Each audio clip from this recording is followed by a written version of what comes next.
తమిళనాడులోని శ్రీపెరంబదూరులో కమ్మ global federation అంటే KCF బహిరంగ సభ నిర్వహించింది. బహిరంగ సభకు టీటీడీ చైర్మన్ బిఆర్ నాయుడుతో పాటు పలువురు కమ్మ ప్రముఖులు హాజరయ్యారు. అయితే ఈ ఫెడరేషన్ అధ్యక్షుడు జట్టి కుసుమ కుమార్ చేసిన వ్యాఖ్యలు అయితే సోషల్ మీడియాలో పెద్ద ఎత్తున చర్చకు కారణమవుతున్నాయి. దాంతో పాటు టీటీడీ చైర్మన్ గా ఉన్న బిఆర్ నాయుడు గారు కూడా కొన్ని వ్యాఖ్యలు చేశారు. దానిపైన కూడా చర్చ నడుస్తోంది. కమ్మ గ్లోబల్ ఫెడరేషన్ అధ్యక్షుడు జట్టి శ్రవణ్ కుమార్ చెప్తూ ఉన్నారు, ఇందు కలడు అందు లేరని సందేహం వలదు, ఎందెందు వెతికినా అందు కలవారు మన కమ్మవారు అంటూ మాట్లాడారు.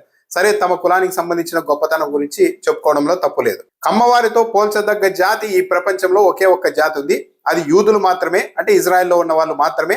ఆ లక్షణాలన్నీ మనకు ఉన్నాయి అని కూడా చెప్తూ ఉన్నారు. కమ్మవారి గతం చాలా గొప్పగా ఉండేది, వర్తమానం పర్వాలేదనిపిస్తోంది, కానీ భవిష్యత్తు మాత్రం ప్రశ్నార్థకంగా మారుతోంది. రాజకీయాల్లో మనకు అనుకున్నంత ప్రాధాన్యత రాలేదు అని కూడా కమ్మ సామాజిక వర్గం ప్రముఖులు ఆవేదన చెందుతున్నారు. దేశ జనాభాలో 1.5% మేర కమ్మ వాళ్ళు ఉన్నారు అని కూడా ఈ కుసుమ కుమార్ చెప్తున్నారు. తమిళనాడులో 65 లక్షల మంది ఉన్నారు మన వాళ్ళు. కాబట్టి కమ్మవారికి తమిళనాడు వచ్చే అసెంబ్లీ ఎన్నికల్లో 30 సీట్లు ఇవ్వాల్సిందే అని కూడా ఆయన డిమాండ్ చేస్తున్నారు. ప్రస్తుతం తక్కువ మంది ఎమ్మెల్యేలు ఉన్నారు. వచ్చే ఎన్నికల్లో 30 సీట్లు ఇవ్వడంతో పాటు ఎమ్మెల్యే సీట్లు కనీసం డిప్యూటీ సీఎం పదవైన కమ్మవారికి ఇవ్వాల్సిందే అని ఆయన డిమాండ్ చేస్తూ ఉన్నారు.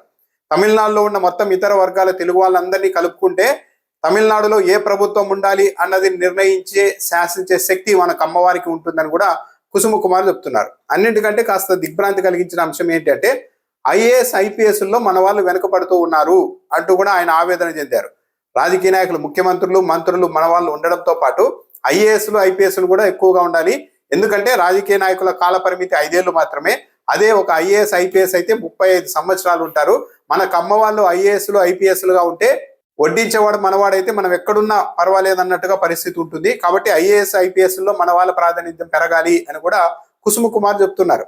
ఇది కొద్ది అభ్యంతరకరమనే చెప్పాలి ఈ విషయాన్ని. ఎందుకంటే ఐఏఎస్లు ఐపీఎస్లు కూడా ఇక కులాలు బట్టి పని చేయడం, మా కులం వాళ్ళకి ఎక్కువ ప్రాధాన్యత, ఇతర వాళ్ళకు తక్కువ ప్రాధాన్యత అనే కోణంలో ఐఏఎస్లు ఐపీఎస్లు పని చేసినా, వాళ్ళని ఇలా కుల సంఘాలన్నీ కలిసి అలా ప్రేరేపించినా ఈ దేశానికి చాలా నష్టం జరుగుతుంది. ఇప్పుడు కమ్మ సామాజిక వర్గం వాళ్ళు మన ఐఏఎస్లు మన ఐపీఎస్లు అన్నప్పుడు ఇక ఇతర సామాజిక వర్గాలకు సంబంధించిన ఐఏఎస్లు ఐపీఎస్లు కూడా ఇదే దారిలో మన కులం వాళ్ళు ఎక్కడున్నారో వాళ్ళకే మనం కూడా మంచి చేయాలన్న దీంతో వెళ్తే ఇక మిగిలిన వర్గాల పరిస్థితి ఏంటి?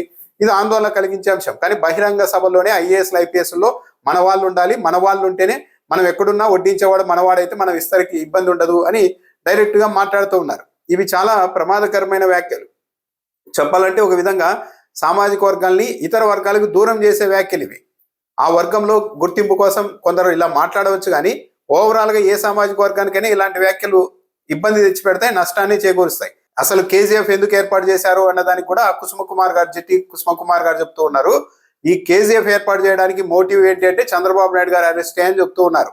చంద్రబాబు నాయుడు గారిని ఒక పెట్టి కేసులో పెట్టి అరెస్ట్ చేసి లోపలేస్తే నారా లోకేష్ ఢిల్లీలో నెల పాటు తిరిగినా ఎవరు పలకరించిన వాడు కూడా లేదు, స్పందించిన వాళ్ళు కూడా లేదు. చంద్రబాబు నాయుడికి అలాంటి పరిస్థితి ఉన్నప్పుడు ఇక సామాన్య కమ్మ వాళ్ళ పరిస్థితి ఏంటి అన్న ఉద్దేశంతోనే, వాళ్ళకు అండగా ఉండాలన్న ఉద్దేశంతో ఈ కేజీఎఫ్ ఏర్పాటు చేశామని కూడా జట్టి కుసుమ కుమార్ స్వయంగా చెప్పారు. నేను అయితే తమిళనాడులో ముందే లోకల్ ఫీలింగ్ అనేది చాలా ఎక్కువగా ఉంటుంది అక్కడ జనాలు. అలాంటి చోట ఇలాంటి బహిరంగ సభ ఏర్పాటు చేయడంతో పాటు మనం కమ్మ వాళ్ళం తమిళనాడు రాజకీయాలు కూడా శాసించగలం, మనకు కనీసం ఉప ముఖ్యమంత్రి పదవి ఇవ్వాలి, మనం తలుచుకుంటే తమిళనాడులో ఏ ప్రభుత్వం ఉండాలో కూడా మనమే నిర్ణయించేంత శక్తి ఉంటుంది అని ఇలాంటి వ్యాఖ్యలు మాట్లాడడం ద్వారా, అందులోనూ తెలుగు వాళ్ళందరినీ కలుపుకుంటే చాలా ప్రభావం ఉంటుంది అని చెప్పడం ద్వారా అక్కడ అసలైన తమిళంలో తెలుగు వాళ్ళ మీద వ్యతిరేకత కారణమవుతుంది. మీరు వచ్చి మా రాష్ట్రంలో ఏ ప్రభుత్వం ఉండాలని శాసించే స్థాయికి మీరెప్పుడు వెళ్ళారు, ఎలా వెళ్తారు అన్నది అక్కడ వాళ్ళలో మొదలైతే లేనిపోని సంఘర్షణ ఉంటుంది అక్కడ తెలుగు వాళ్ళకి తమిళాలకు మధ్య. సో అక్కడికి వెళ్ళి ఇలాంటి మాటలు మాట్లాడడం కూడా ఎంతవరకు కరెక్ట్ అన్న దానిపైన కూడా చర్చ నడుస్తుంది. టీటీడీ చైర్మన్ గా ఉన్న బిఆర్ నాయుడు గారు కూడా ఈ సమావేశంలో వెళ్ళి కమ్మ కులం అంతా ఏకతాటి మీదకి రావాల్సిన అవసరం ఉందని వ్యాఖ్యానించారు. తమిళనాడు, కర్ణాటక, తెలంగాణలో కమ్మవారికి అనుకున్నంతగా రాజకీయాల్లో ప్రాధాన్యత దక్కడం లేదు. ఈ షేర్ ఎందుకు మనకు దక్కడం లేదో, లోపం ఎక్కడుందో అందరూ కలిసి ఒకసారి చర్చించుకోవాల్సిన అవసరం ఉంది కమ్మ వాళ్ళంతా అని కూడా బిఆర్ నాయుడు గారు పిలుపునిచ్చారు. దాంతోపాటు ఇంకో సూచన కూడా చేశారు. మనం బల నిరూపణ చేసుకున్నప్పుడే రాజకీయ పార్టీలకు మనం అంటే ఏంటో అర్థమవుతుంది. మన బలం ఏంటో చూపించాలి అంటే ఇలా కమ్మ వాళ్ళంతా పదే గ్రామ స్థాయి నుంచి కూడా ఇలాంటి మీటింగులు పెట్టుకొని సమావేశాలు పెట్టుకోవాలి అని కూడా పిలుపునిచ్చారు బిఆర్ నాయుడు గారు.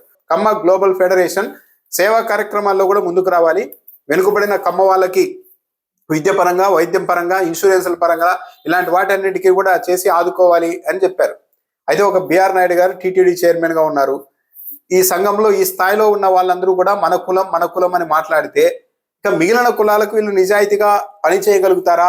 వాళ్ళు నిర్వహిస్తున్న పదవుల్లోనైనా సరే ఇతర వర్గాలను ఏమాత్రం వాళ్ళు ఆదరిస్తారు, గౌరవిస్తారు అన్న ఒక చర్చ కూడా వస్తుంది. అయితే ఇక్కడ గమనించాల్సింది ఏంటంటే కమ్మ సామాజిక వర్గం వాళ్ళు అయితే ఇటీవల చాలా బహిరంగంగానే, ఈ మీటింగే కాకుండా చాలా మీటింగుల్లో ఈ ప్రపంచాన్ని లేదు ఒకరోజు మన కమ్మ వాళ్ళే, ట్రంప్ మన లోకేష్ కంటే పెద్ద తోపేం కాదు, ఇలాంటి మాటలు మీటింగుల్లో బహిరంగంగా మాట్లాడుకుంటూ ఉన్నారు.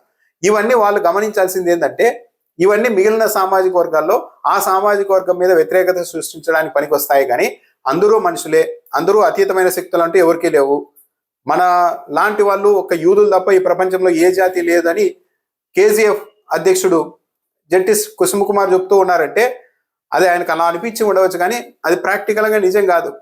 సరే, సమాజంలో కొందరికి ఎక్కువ అవకాశాలు రావడం వల్ల ముందుకు పోయి ఉండవచ్చు. ముందుకు వెళ్ళిన వాళ్ళు మిగిలిన వాళ్ళందరినీ కలుపుకుపోయే ప్రయత్నం చేయాలి, కానీ మేము వేరు మీరు వేరు అన్న ఒక పాలసీలోనికి వెళ్ళిపోతే అది అల్టిమేట్ గా ఆ సామాజిక వర్గానికి విపరీతమైన నష్టాన్ని చేకూరుస్తుంది. అన్ని వర్గాల వాళ్ళు ఆదరిస్తేనే ఈరోజు ముఖ్యమంత్రిగా చంద్రబాబు నాయుడు గారు అయ్యారు. అన్ని వర్గాల వాళ్ళ సహాయ సహకారాలు ఉన్నప్పుడే పెద్ద పెద్ద పారిశ్రామికవేత్తలు కూడా తయారవుతూ ఉంటారు.